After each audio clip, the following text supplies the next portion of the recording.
Daily Doing Shows. My name's Mary Girl. So, thought about it. I think I'm just gonna go with the copycat. Because, they win. But they might go back and forth forever. But if they're going against an always cooperate, then they'll be set back on track again. That or Copycat. But I'm just gonna go with Copycat. Alright, you bet Copycat wins. Let's find out. Use the controls to your left to start the sim in quick mode or go through it step by step.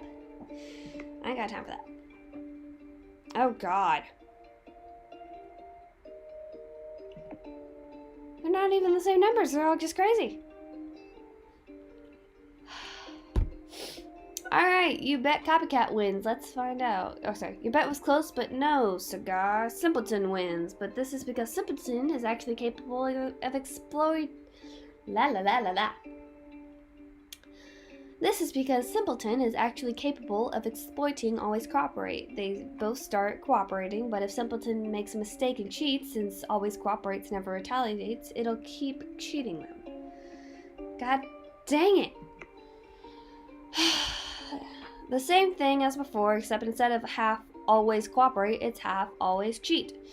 It's a much less forgiving, more hostile environment. Who do you think will win now? Think, then place your bets. I'm gonna say with always cheat, they kinda suck.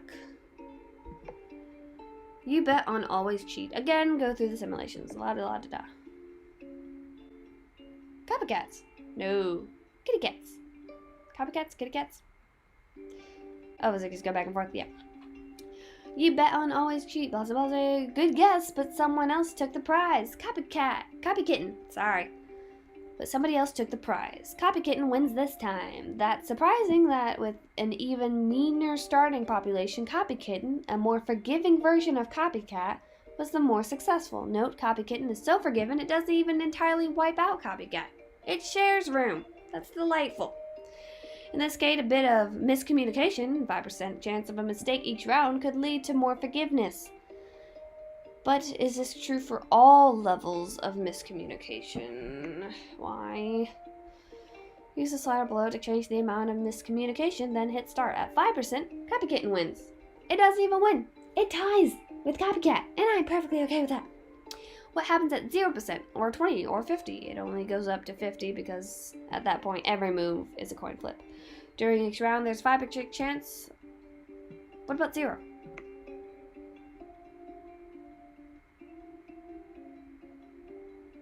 Oh. So you still, yeah.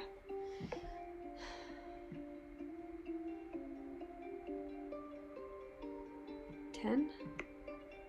Is it still gonna be No. That's cheaters because they're dumb.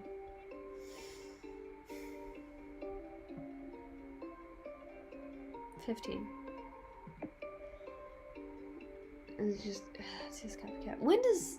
They're not Copycat. When does always cheat stop winning? 10 they win. 9? Nope, go down. Nope. 8. Copycat! Not even Copycat, half Copycat. Most Copycat, but I'm gonna go to 9.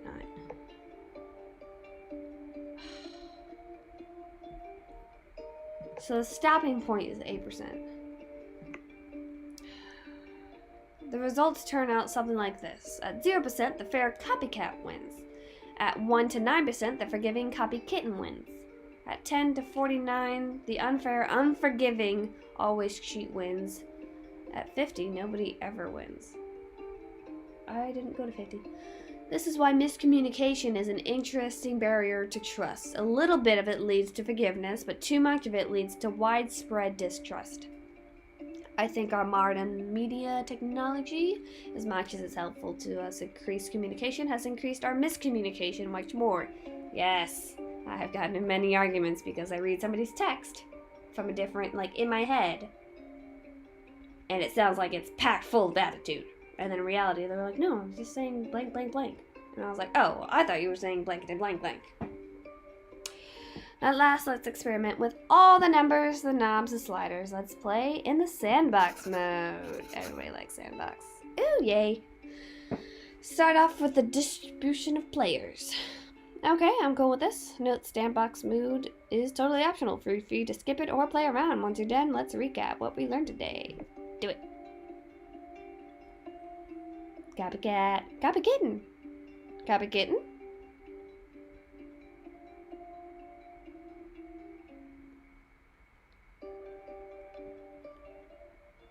Basically, copy kitten.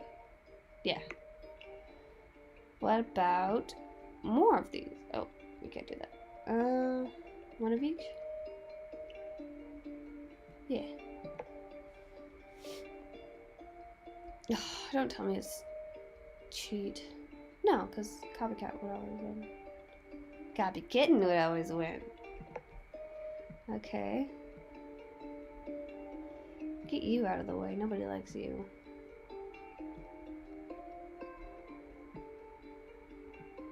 No kidding and no cheaters.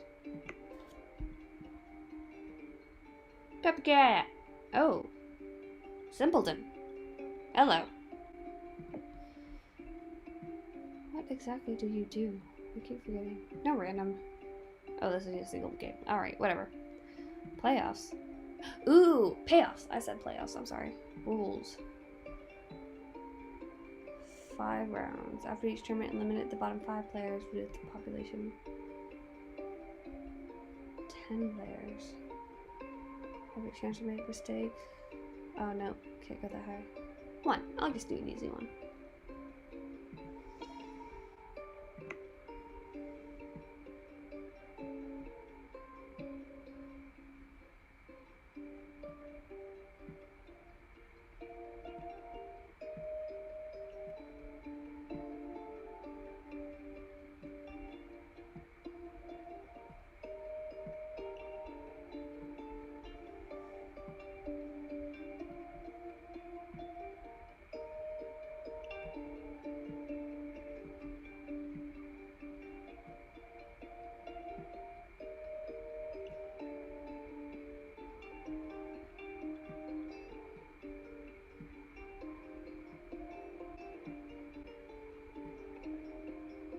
How do I make this 3 and 3 and 3? Right? Right? I'm confused. Come on, 3. 3.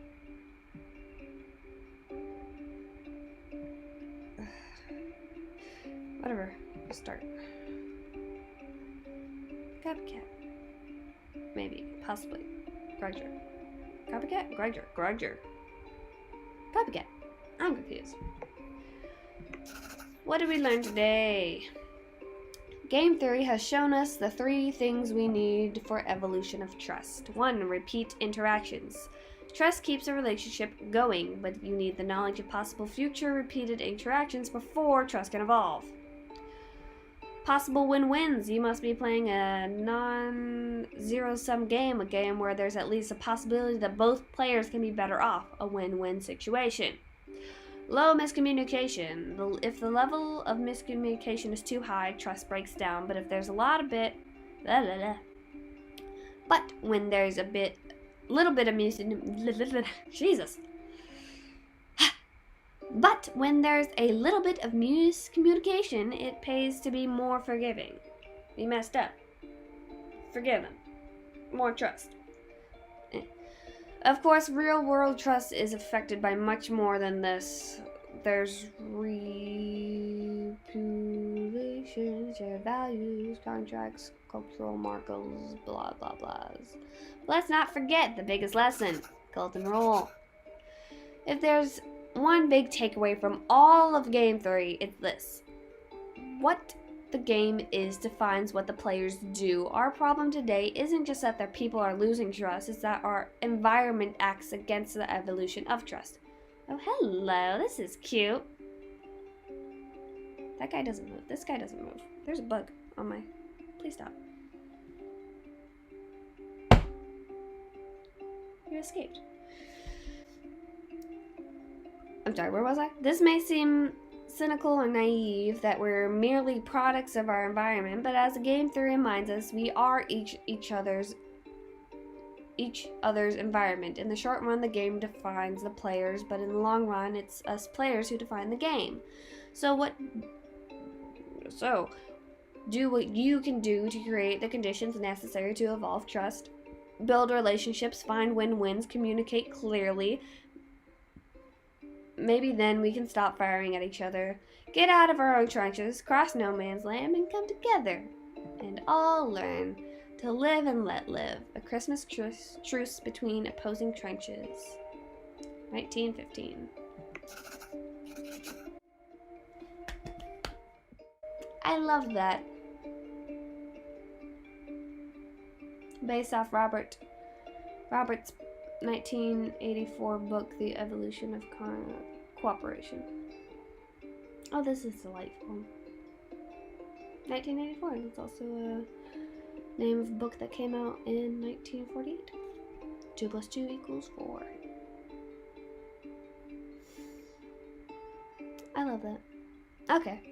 This is delightful. I'm happy now. Be nice to each other and others will be nice to you. I swear to God. I don't really do actions.